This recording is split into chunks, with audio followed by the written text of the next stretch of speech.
podcast from Drew and Mike is, I think it's really cool, and that is what I wanted to say. Two and a mic.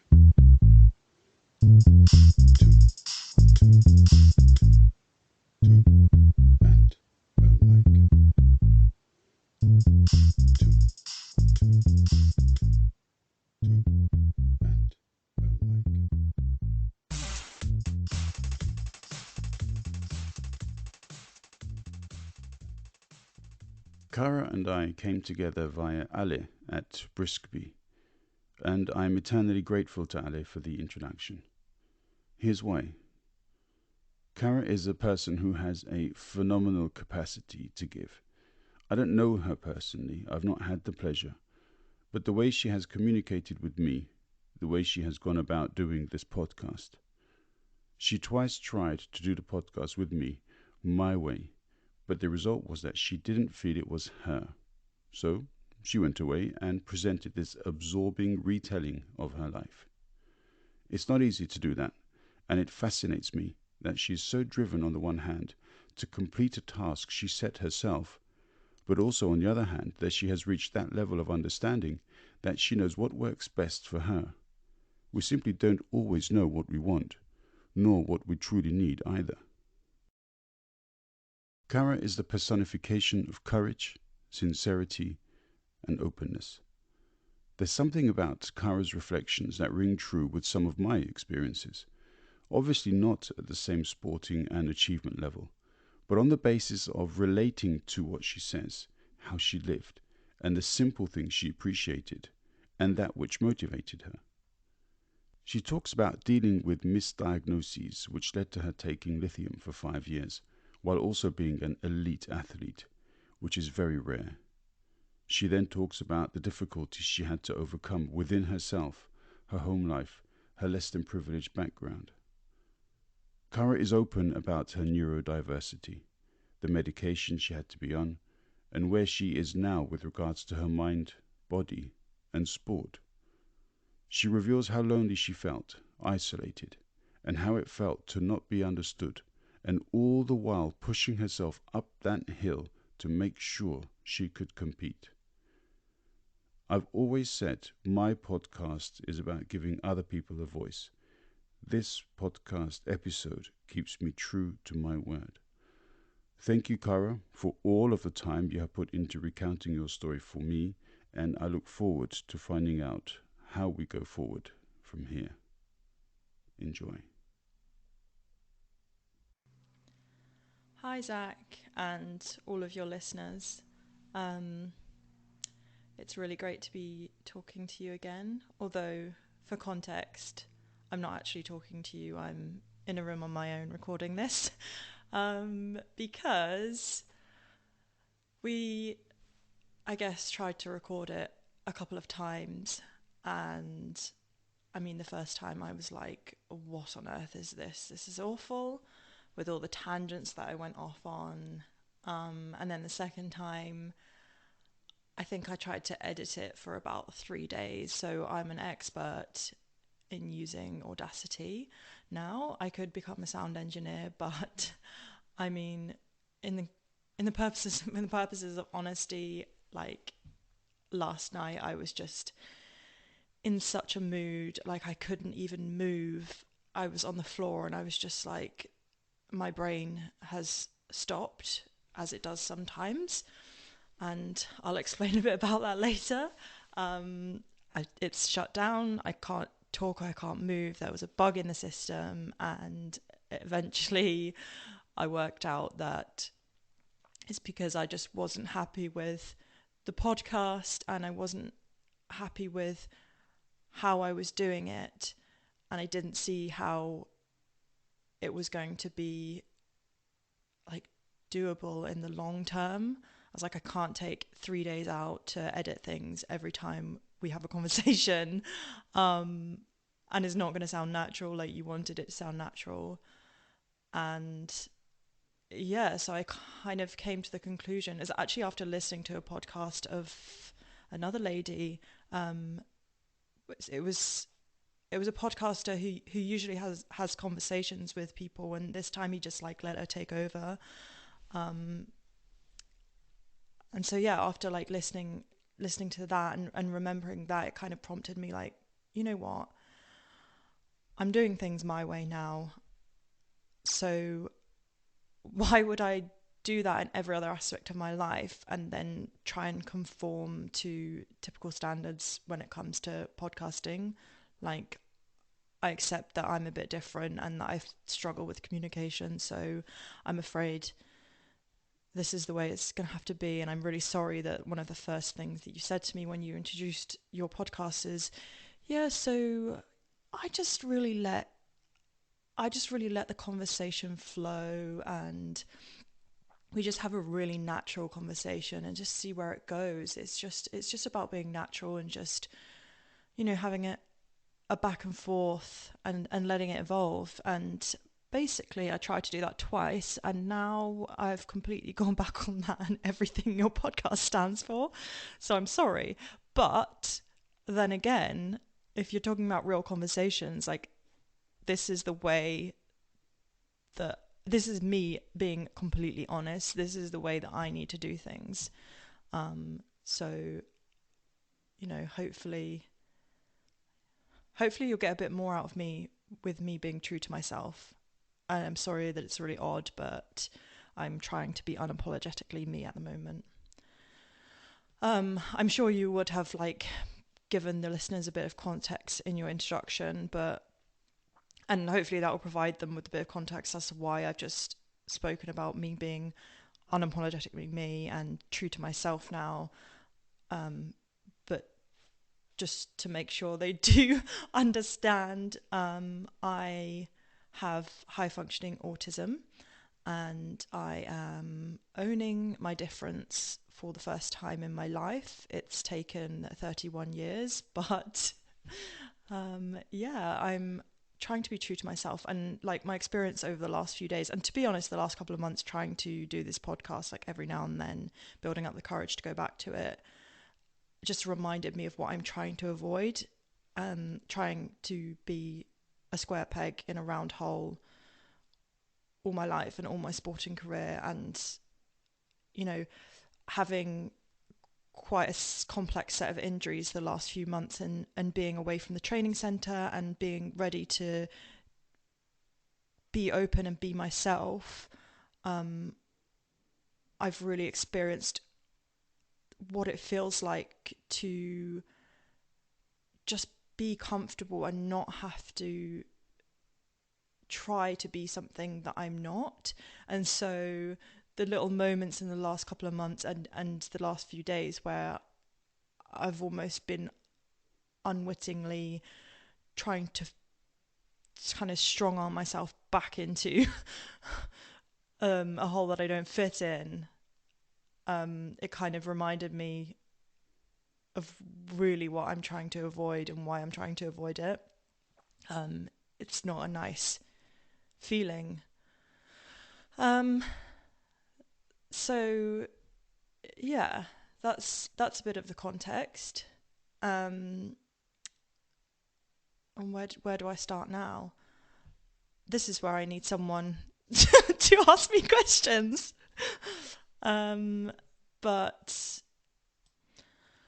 I will refer to the conversations that we've already had. So in a way, Zach, you are still a very integral part to like me getting my story out there. It's just the final edit is, I think it's going to have to just be me talking because that's just the odd way that my brain works. And I guess that kind of prompts me to answer one of the questions that you did ask me when we spoke, which was, what is neurodiversity? Because that is the term that I like to use rather than high functioning autism, because I find that if you tell someone you have autism, it doesn't always go down well because there's a lot of stigma attached to it. There are a lot of preconceptions. that I don't think are correct. I personally think a lot more people have autism than you realise. A lot of them are just high functioning enough to get along in life. But it doesn't stop the fact that they have to try really, really, really hard behind the scenes to come across normal. And I really wish that we lived in a society where people could just be themselves and they weren't judged negatively for it. So, you know, in the past I've been called blunt and pretty much rude, and I've been told that I have a personality problem from being myself, and therefore, you know, trying to get along in sport and be my best in sport and a team sport, I ended up really changing the way that I came across and communicated. And by the end of my sporting career, I literally felt like just a big bunch of walking rules. So like in my head, I see it as like, you know, when people put those elastic bands together and make a ball of elastic bands, that was me, but each band was a rule.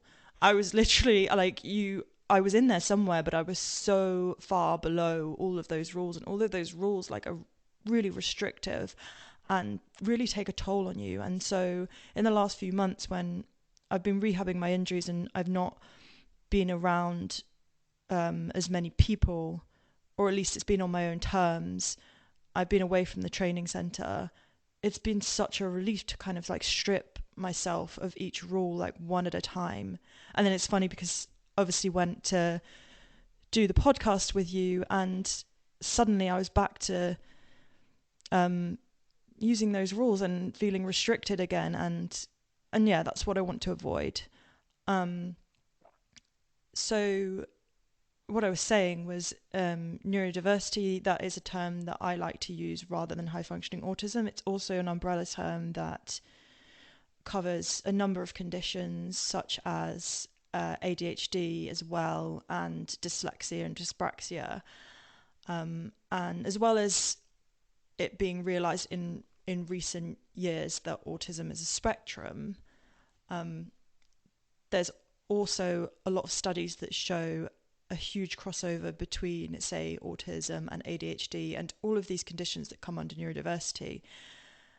Basically, neurodiversity explains people whose brains they're wired differently, but more than that, they have more neural pathways in certain areas, and I like to say it this way around because it's like, oh, they have strengths and then they have weaknesses because of those strengths, and then they have less neural pathways and connections in other areas. And typically for people with autism, and for me, it's the communication part that I find really difficult. I find processing that it's almost like there's something missing in my brain when it comes to processing communication, when it comes to understanding people's facial expressions, like when to talk, what to say.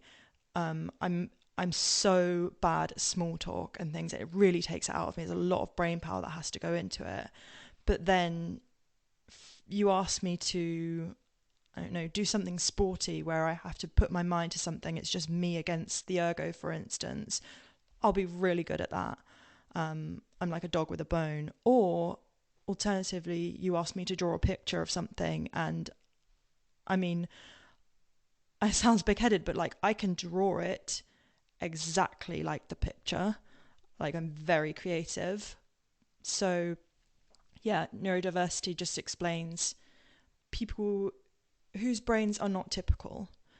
And, you know, I think that's fine. But unfortunately, we live in a society where there's a certain standard expected of everyone. And I do think it's changing, and I want it to keep changing. And what I'm trying to do now is make sure that sport catches up, because I think society is changing, but sport is not changing quick enough. And some sports are changing quicker than others, but there are some sports that are still quite deeply rooted in tradition. And I hate to say it, but I do think rowing is one of them.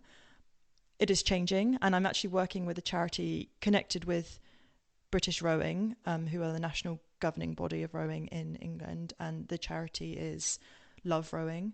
And so that's that charity is all about inclusivity and bringing rowing to the masses, and that's great. So, you know, although I'm kind of saying, oh, I'm moving away from my sport now because I can't take it anymore, I can't be this walking bunch of rules, I don't feel I can be myself, it's not all dismal. I really do think there are changes happening, but for me, you know, it might take another 5 years to really come to fruition, and I don't have another 5 years. I'm 31. It needs to be happening right now, and the fact that it's in the process is not early enough for me.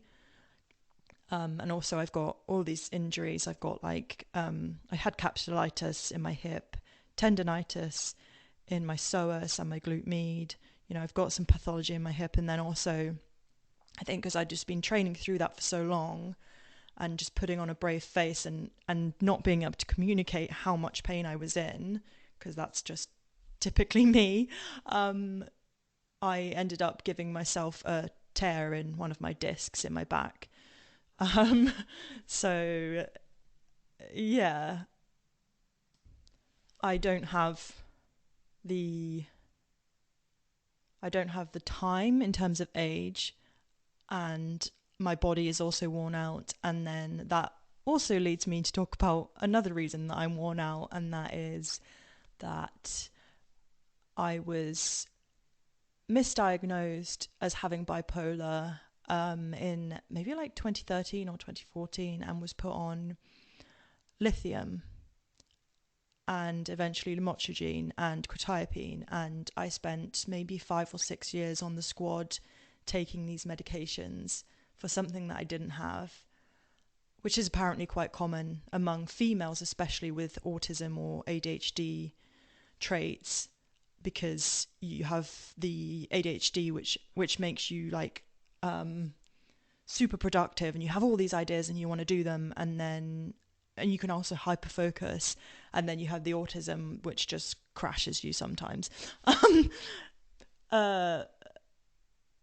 But yeah, I was taking all this medication, and for those listeners who know about these medications, there's a reason like lithium is so famous, or infamous I should say, because I'm sure it works for some people, but especially when you don't really need to be taking it, like I wasn't manic at any point,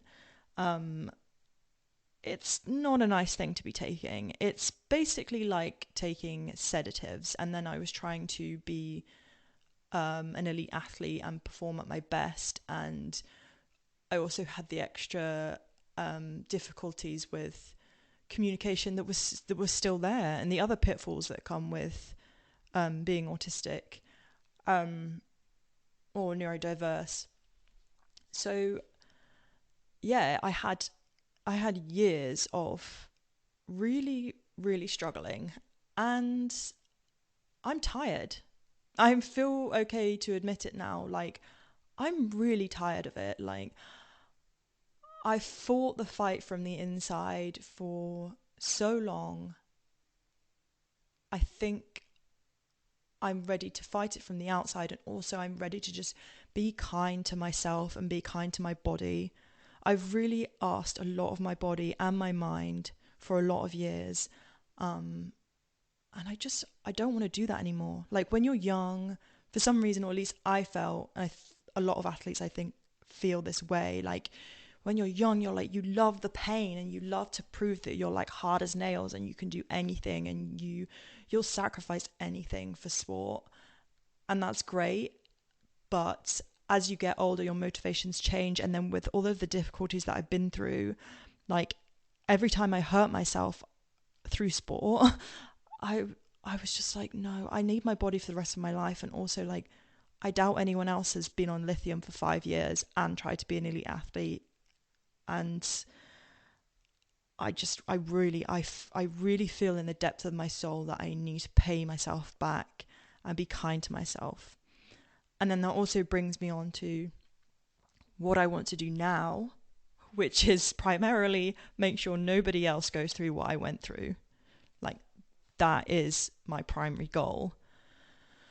I do not want any neurodiverse athlete to be treated with the wrong thing or in the wrong way, and I don't want them to not achieve their full potential just because they're different.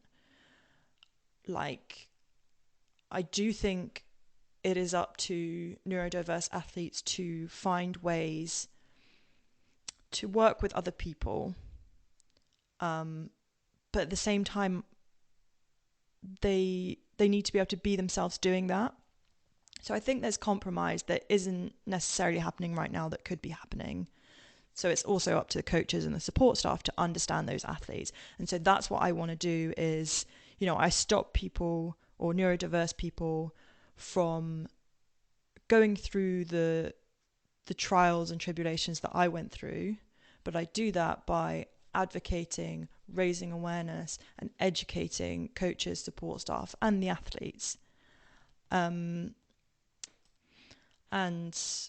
the raising awareness part also, I think it doesn't just make sure or ensure that coaches and support staff and even the athletes themselves are aware of neurodiversity and why people might be a certain way or why it's important for people to be themselves. Because, if you're trying to get every single ounce of yourself, onto the end of that oar handle in that foot plate, or on the track if you're a runner, or, I don't know, in your swing if you're some kind of batter, you don't want to be expending that precious energy on how you're communicating. So that's why I think understanding, which comes with awareness, is really important. But also part of the awareness raising, I want to combat the stigma that currently exists. And, why I'm sort of championing this neurodiversity umbrella, because it feels different than autism. Autism to me feels like a disability, right? Because there are some people, autistic people, that are very disabled from it. They have a lot less neural pathways in certain areas, and that makes some things almost impossible for them, right? So for them, they are disabled. But for me, I don't feel disabled, and I think there are a lot of neurodiverse people that don't feel disabled. We just feel different, because luckily for us, the things that we lack in certain areas, we really, really have a lot of in others. And I think for those people, it's really important to highlight those strengths so that they're not viewed as their weaknesses. But also it's important to have an understanding of the weaknesses, because you want to avoid that pitfall of, which I've had a lot in my past, is people seeing your strength and being like, wow, this girl, she's got something going on, she's really special.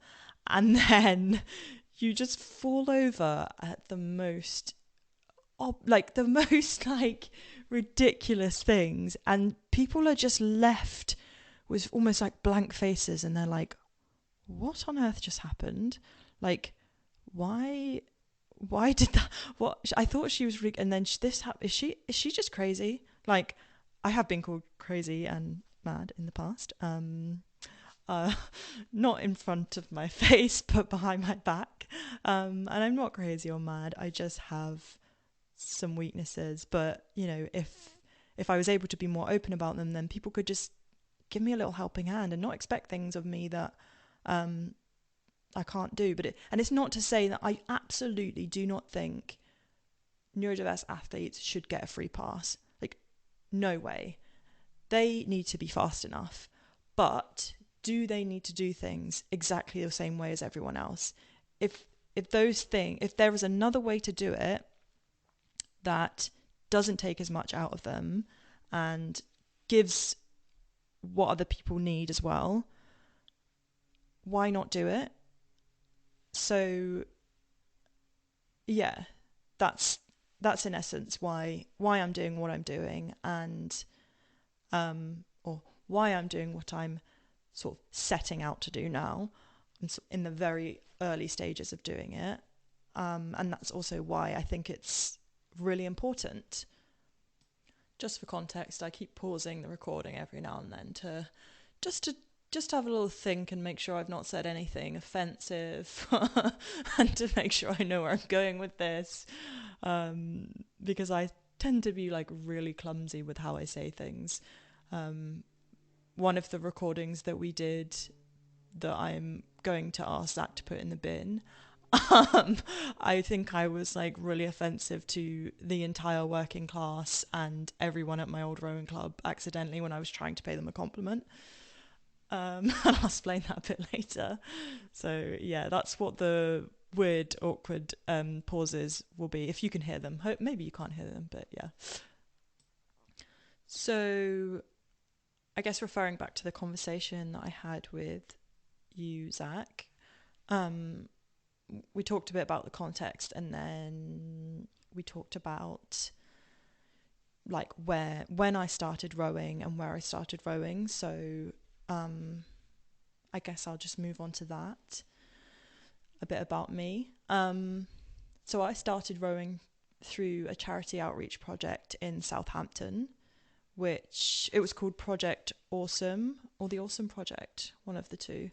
And it came to my school and ran an after school sort of ergo session or sessions for a little bit of time. And then for the kids that were still kind of interested, we then got to go down the rowing club. So this awesome project was run from Southampton Coal Porters, which was my rowing club. And the project was run from various rowing clubs throughout the country.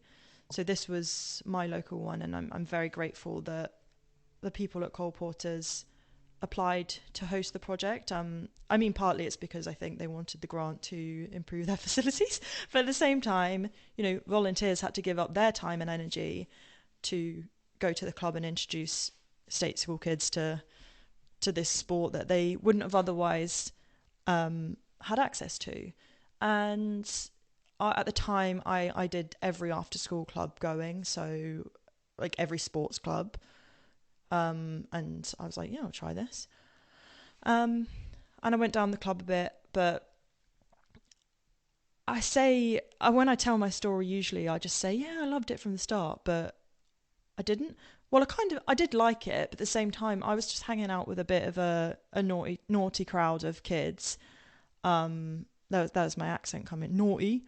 Part of having autism is that you just pick up on the people around you. So I have this really posh accent now. It's doing this podcast, I listen to my voice and I'm like, whoa, what?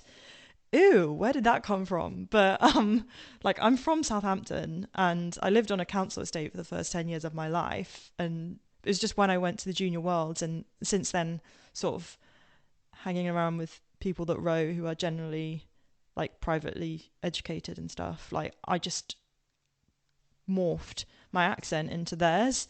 I don't know why, just to fit in maybe subconsciously. But I came back, I literally only spent 2 months preparing for the junior worlds, and I came back and my sister was like, you sound really posh. But yeah, sorry, that was a tangent.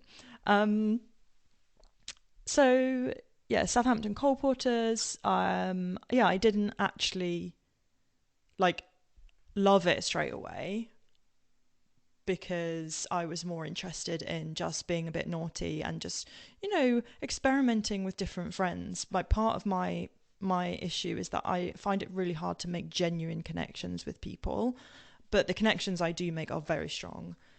But I guess it's because the communication for me is hard, so then I find it really hard to open up to people. Like, it feels like a physical thing. Like, my whole body just feels, I say spiky to my husband. I'm like, I feel spiky when, like, a dog with hackles up when I have to communicate with new people. But I'm very good at hiding it. So yeah, this was a friendship group that I was experimenting with. I was experimenting with just like drinking vodka on the street corner, getting into fights and stuff. And when I was at the club, just being really naughty and annoying. I know I was really annoying to the like lead coaches, the volunteers, like some of the things I did, I just didn't know where the boundaries were. I like, in looking back, it's like, that's bullying, but I kind of didn't, I just like took a joke too far. So I think I like got a load of berries from a bush nearby and just like put them all in someone's bag, and then like I think I was like, yeah, let's cut the straps. I, looking back, I'm like, oh my god, what the hell. I ended up being really good friends with this person after a while, but like I just, that was me learning like where the boundaries are, and that's probably a little bit like ADHD, autism, but yeah, I was a bit of a nuisance. And typical me though, I didn't attend very often. I think I stopped attending for a bit and swapped friendship groups a few more times. I literally would be like, so yeah, I don't want to be friends with you anymore, so goodbye. Like looking back, I'm like, oh, now I've learned a bit more about like social etiquette and stuff. I'm just like, oh my god, that's just so embarrassing. People must just think I'm awful, but I'm sorry, can't help it. And then yeah, after a few more swaps, I think I kind of had a moment of introspection and was like, you know what, I want to do that rowing thing again. And luckily for me, the club was just over the river from my house. There was just a scrapyard or two scrapyards and a body of water between us. Like the sound of scrap for me, like scrap metal just falling in the distance, is like, it's just really nostalgic. Like literally I would look out my window and there would be a crane with just like craning up cars and just like dropping them on the top of a pile, and just you could hear the sort of like the metal just falling all the way down the pile. And I mean, if I was next to it, I'd hate it because it would be really loud and I don't like really loud noises, but the sort of distant rumble is a very like just a very nice memory for me. And so when I hear it now, I just, and same with seagulls, like because there would be like seagulls around, because it was the Itchen River is sort of at the mouth of the river, so there would be seagulls around. And also it always smelt like eggs because it was quite like swampy there, and there would be a tide and it would go up and down, and just love the smell of eggs, and I just love the sound of scrap metal. But yeah, so yeah, luckily for me, the rowing club was literally like a 10-minute walk over the bridge, and I just built up the courage one day to walk back over the bridge. And I really remember this. I remember like, I sort of had my head down and I was just kind of a bit sheepish, and I could see all the people down there, and I could see like one of the coaches, Alan Booth, who was like the nice one, and then you had Nick Chamani, who was like the hard ass, but he did end up being my main coach for the time I was at Coldport. So I'll go back to him because I really need to give him a shout out. But I sort of walked down the steps, and Alan kind of looked at me and was like, "Oh, you," and sort of, you know, give me a little ruffle of the head. And that was all I needed, really. And I'd say from then is when I was like, I love this. And I think part of it was that it felt like a second family to me. And I would just go there every night after school, just walk there and walk home. And just the women's squad was great. The people were great. It was just such an eclectic bunch of people. And they didn't judge me. There was no like complications with communication. And I don't know if that's because I was a child and people speak a certain way to a child or a teenager. Or if it's, and this is where I offend the working class, or if it's a working class thing. I just feel like, for me, the experience that I've had is the higher up you go in like society, sort of social standing as such. You know, you go to middle class, you go to upper class.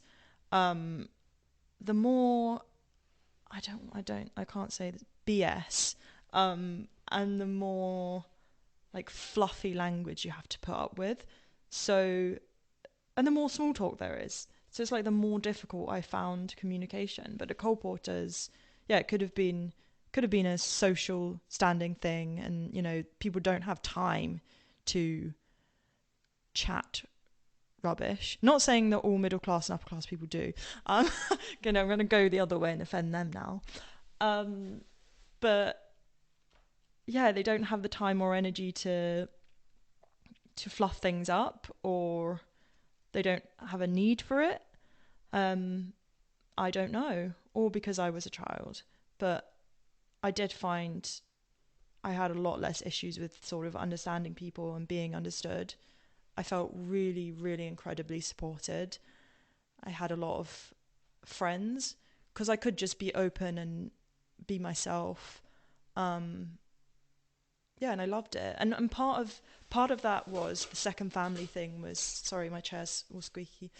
Part of the second family thing was that at home things were like quite difficult, or like there was a lot of tension in the house. Like my sister and my dad really clashed, and my parents were very stressed, and they were working really hard, and they just have a sort of passionate, tumultuous kind of relationship. So the arguments would be insane, like so loud, and like my dad was a bit of a disciplinarian, so for me, I just needed to get out of the house a lot. Like I'd come home and I'd be like, ugh, I really, really, really, really don't like confrontation. I think because it takes a lot for me to process, and also I don't like the loud noises and stuff. So I was just like, get out of here. But I just also want to say, it took a while for me to kind of process in retrospect my parents being so, I guess, a little bit distant and a little bit harsh in some ways. But as an adult, I look back and I'm like, I guess full of respect and admiration a little bit, because they literally worked in a factory before they had us, and then when we were younger they took themselves to college and university, and I remember holding my mum's hand and walking to university with her, and I remember like all of her papers just spread out on the bed, and she's looking after 3 children, and we're living in a council house, and they're just trying their best to elevate themselves, and they did maybe sacrifice a bit of their time and energy at the time, but you know, where they are now is absolute leagues away from where they were or could have been, and where I am now is leagues away from where I might have been if they had not done that. So I look back and I'm grateful and I'm respectful, but it doesn't stop it being really difficult and traumatic at the time. And my sister, I guess she was a bit older, so she probably took the brunt of it and was more aware of it and had more struggles at the time, and I don't think she's quite over it. Like her relationship with my parents is still quite fractured, and that's a real shame, and I understand that as well. But yeah, that's why I kind of wanted to be out of the house, and that maybe is part of the reason why I was just always down the rowing club, and I love the little routine. So that's how I started. That's where I started, and then I guess how I got into junior stuff as well is and this is where Nick Chamani comes in. He probably doesn't realize it, because I was probably, looking back as an adult, I was probably just one of, you know, quite a few girls and women he coached. But to me, he is such an important person in my life. Like, we don't even speak that often now, but we can easily pick it up where we left off. But he is the reason that I rode, and he is the reason that I'm such a confident and capable person, considering the struggles that I have. Like, he spoke my language. He would take me to the regattas, would encourage me to do things.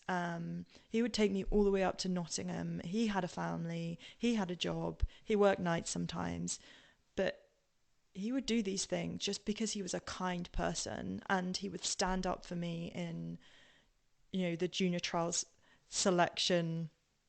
What were they? They were like, so all the coaches went into a room together, I think, and they tried to sort of say, oh, we think that this girl should be in the boat, even though I had basically won everything at the trials. And he was like, what are you talking about, blah, blah, blah. And I think it was just because I think they kind of wanted to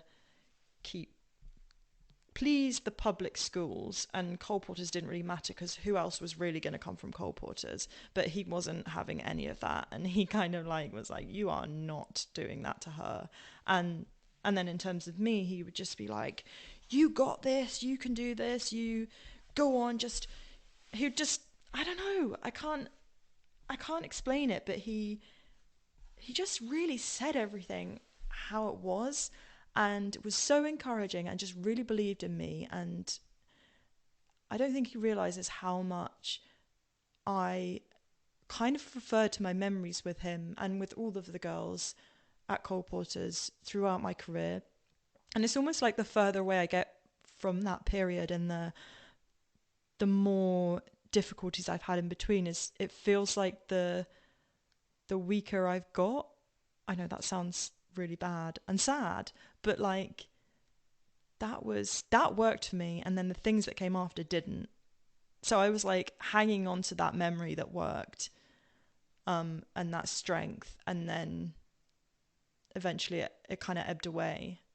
But at the same time, I know that if I had had something like that when I was on the squad or a bit older, I could have thrived. So there are possibilities for people like me in the future. That it just reminds me actually of why mentoring is so important, especially for neurodiverse people. I just had a moment there when I was thinking, I was thinking about if I'm identifying a problem and I'm saying something needs to change, right? I need to say what it needs to change too. And I do think that especially neurodiverse people need mentoring. They need mentoring from people that know about neurodiversity, ideally neurodiverse athletes or ex-athletes, but there's a problem with disclosure at the moment because there's stigma behind it, right? No one wants to be known as neurodiverse. Or I would say some people are able to talk about it once they've done well, but when you're in the throes of training and selection, and if you've had bad experiences, you don't want to talk about it. But I really do think that bespoke mentoring is something that's really, really necessary, because I've had a lot of mentoring in the past, but most of them don't really know about neurodiversity, and sometimes I didn't even feel like I could say it, and if I did say it, they'd kind of step back a bit. And then it also means that things that they say that might work for you call them neurotypical people, they really don't work for you, and sometimes it makes you feel worse. So the way that they talk about anxiety and just kind of the things that you might need to do to get over anxiety, they don't work, and they just kind of ignore the fact that sort of anxiety is kind of built into being neurodiverse. And you might be able to have kind of ways to reduce it or get around it, but it's going to look very different to how a normal person might. I'm not going to do mindfulness. I cannot wind myself down enough to do mindfulness. I cannot concentrate enough on something so boring. I'm I don't feel bad about saying it anymore. Like, I'm not trying to be someone that I'm not. Like, I cannot change my lack of attention to certain things. Like, I would never be able to sit there and really meditate. Like, it's just not possible. Like, it does not compute. So things like that. And then, but I was still, because I'm so diligent, right, I would still try and do it. So I'm just constantly doing things like that don't necessarily work. It's just adding to that big ball of elastic banded rules that are just complicating issues and not actually helping, right? So yeah, I would have to sit down and think a bit more about good examples, but I really do think there's something to be said for like bespoke treatment, and I say treatment, that sounds medical, but bespoke mentoring and advice for neurodiverse people. And I mean, that is also something that I kind of want to look into later down the line. I mean, it is out there, but it's out there more for just in general terms and for like jobs, normal jobs, not necessarily for sports people. But like I said, I actually think that there are more neurodiverse sports people than is given credit for, and therefore there is a need for it. It's not like there's like one or two people. So what's the point in creating a charity? Sorry, I just dropped that in there. Yeah, I set up a CIC in August. It's called Neurodiverse Sport. Haven't done anything with it yet, but I'm in the process. But yeah, I think it's like 2% of people have autism. That's just autism. So there's going to be a lot more who have dyslexia, dyspraxia, ADHD. There's a lot of other conditions. But even 2%, that's 2 in 100. So if your sports team, like this big sports team, but you're going to have, looking at the minimum and just autism, you're going to have 1 or 2 people in each sports team or sports organization that have autism. So if you account for all of the other conditions and then all of the people that don't want to disclose or haven't got a diagnosis but are a bit different, right, you're going to have like 5 to 10 people. And when you're talking about getting every single second or every single millisecond out of a performance, I think there's really something missing there. Like, we're not taking advantage of exploiting, because these people are talented enough to be around, because that's kind of like what I was like. I was talented enough to be around, but imagine if I actually, like, this sounds really big-headed, like I'm not I'm not like that at all, but imagine if I actually had the understanding of other people and the help to thrive. Like, if I was already good enough to be around when I was taking lithium, 1400 milligrams of lithium a day, and also fighting a battle on my own, like, imagine what I could have done if I just had some understanding, some help. Sorry, I have to use myself as an example, and I really hate actually talking about myself, which is funny because I'm doing a podcast, but then it has taken me all this time.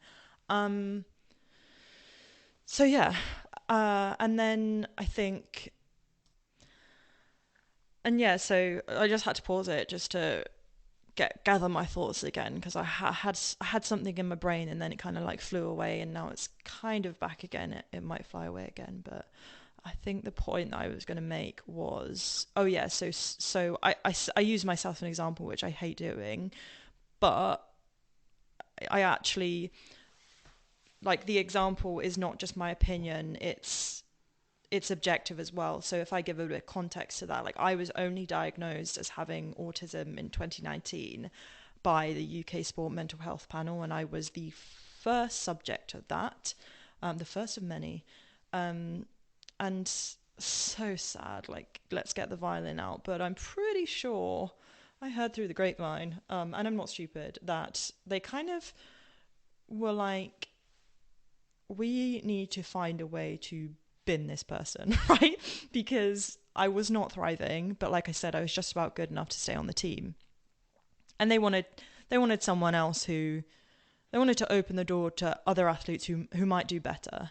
And I do understand that, but when you haven't done everything that you could do for an athlete, that's not the right way to go. And luckily for me, the performance director at the time, Brendan Purcell, kind of asked that question. He was like, what have we done? Have we done everything we can for this athlete? And the coaches were like, yeah, we have. We've done everything.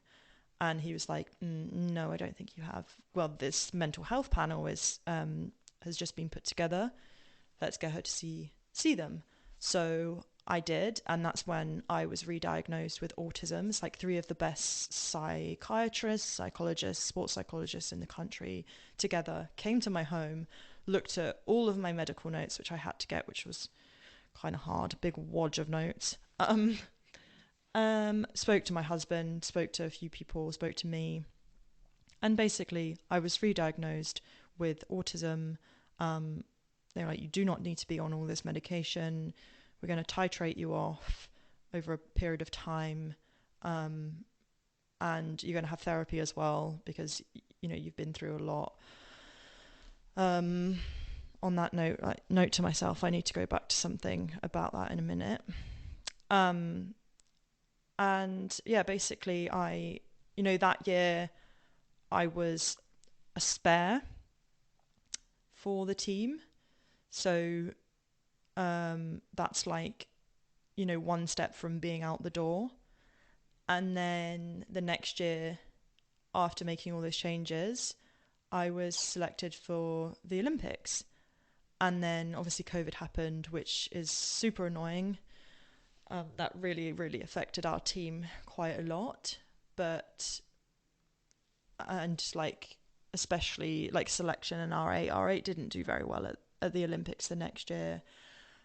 But there was so much behind that. Like, there was a lot of mismanagement, and a lot of people were made to feel pretty bad. But I actually, because I'd been through so much, for me, the difficulties that everyone was experiencing then, I was like, this is fine. This is a walk in the park. I feel great. Like, I feel really great not being on lithium, and having had COVID, I had some time, not had COVID, I did have COVID, but having had like lockdown and not being able to train centrally and the Olympics being delayed, like that really worked for me because I had time to reset and like grow to understand myself. So as much as those things and the difficulties that were going on in the team at the time really affected a lot of people on the team, like I was like on my own little island, like thriving.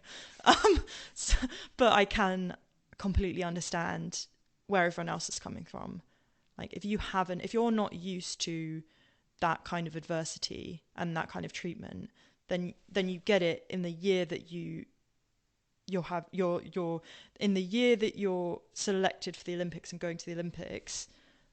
Like that's like the biggest curveball. And when you have a lot of people, you're going to have a big team of people working together who are all going through that kind of difficulty at once. It kind of is like an animal in itself. Like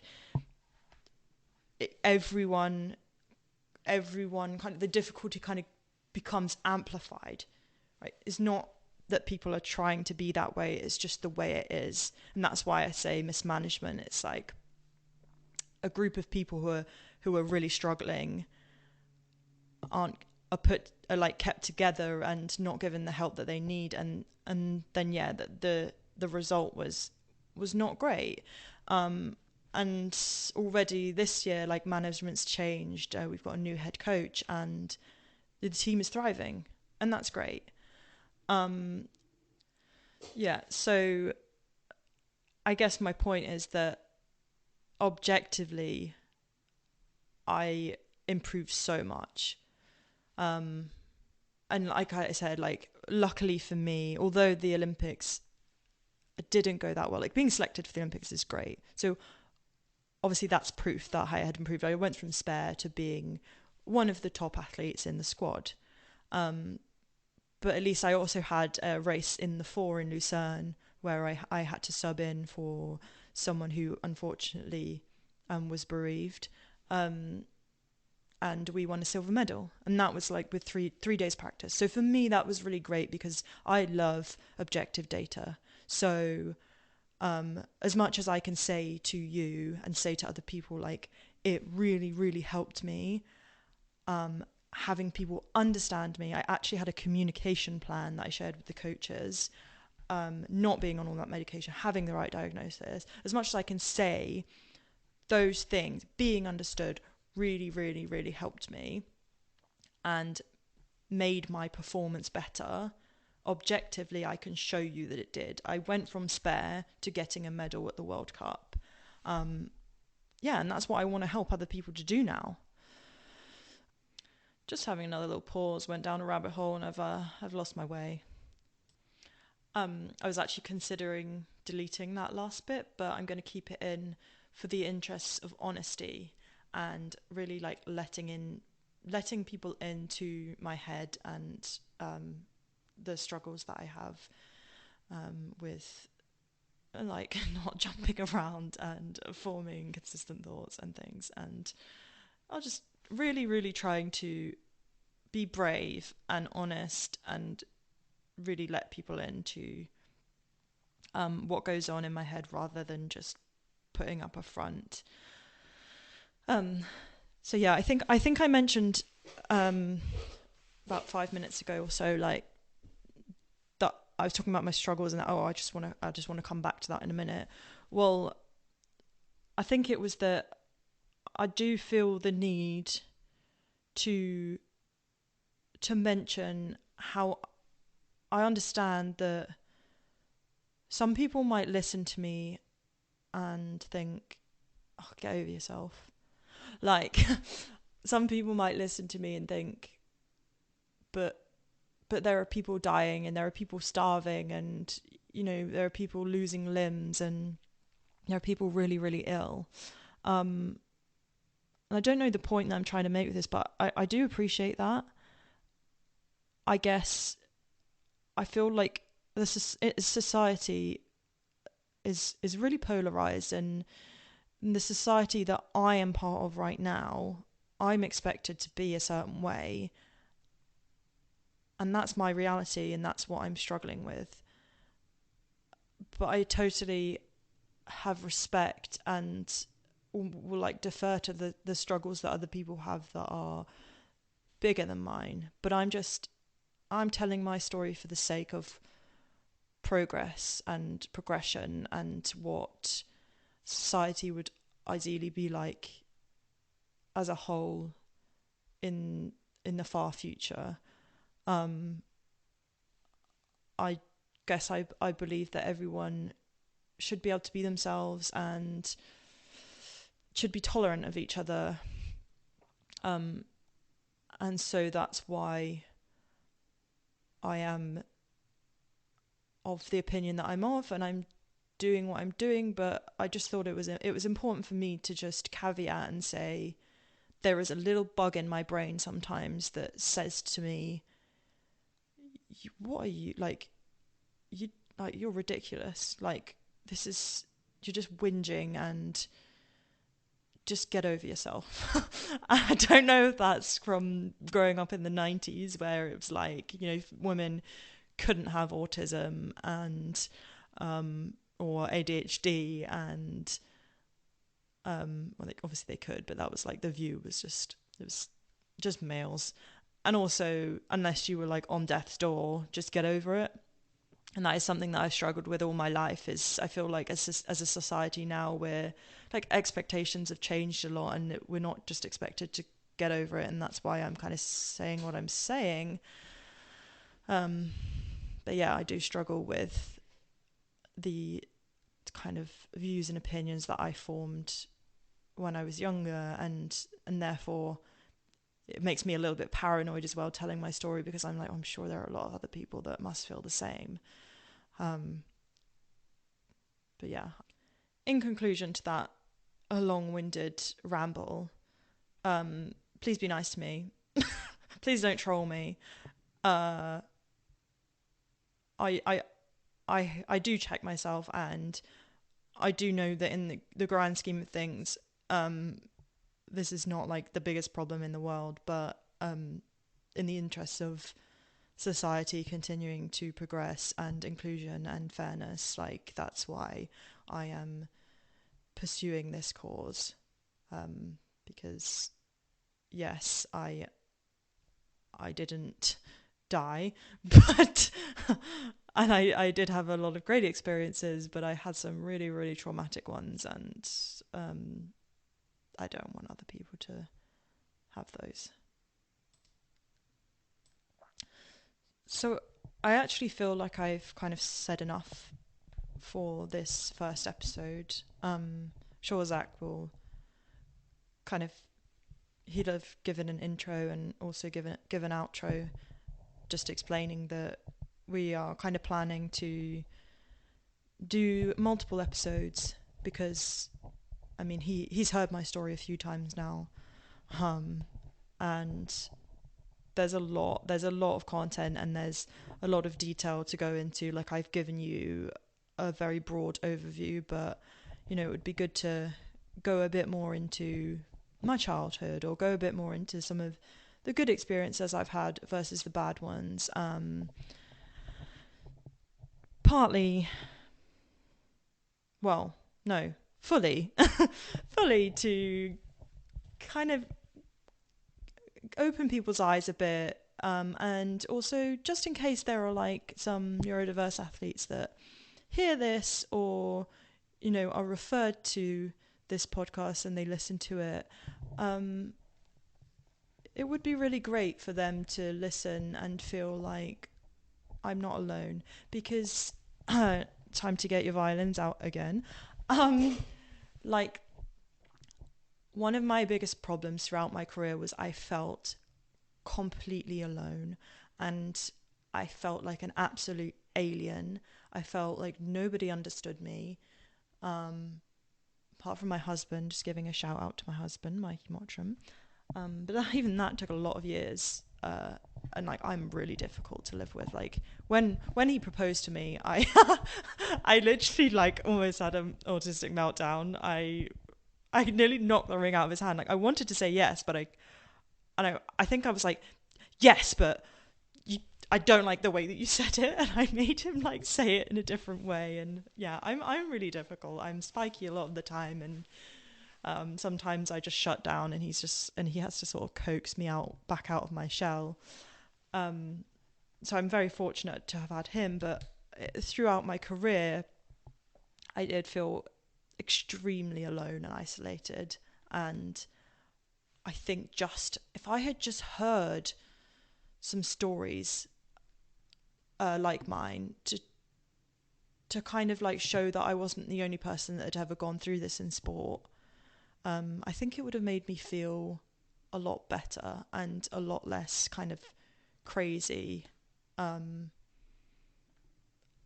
it would have been nice to like hear how those people or that person had worked it out.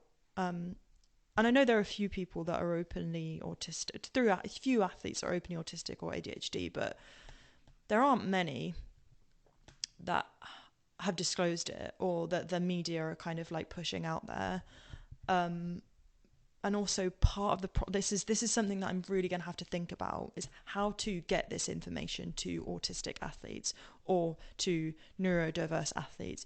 Because as an athlete, I don't know if it was because I had so many things that I was juggling at one time with all my rules and things, like I did not have the mental energy or the physical energy to kind of step outside that tunnel that I was in of sport and kind of to reach out. And maybe it wasn't an energy thing, maybe it was just the way that my brain works or doesn't work. My brain sometimes feels like a brick wall. So unless someone like holds my hand and takes me there, I kind of won't go. But once they've done it once, then I can keep going on my own. So it's like, I'm thinking about how I bridge the gap, and really bring take the help to the athletes that need it. When communication is your biggest problem, usually, like that's something to really think about. There's a lot of lines of communication that need to be explored.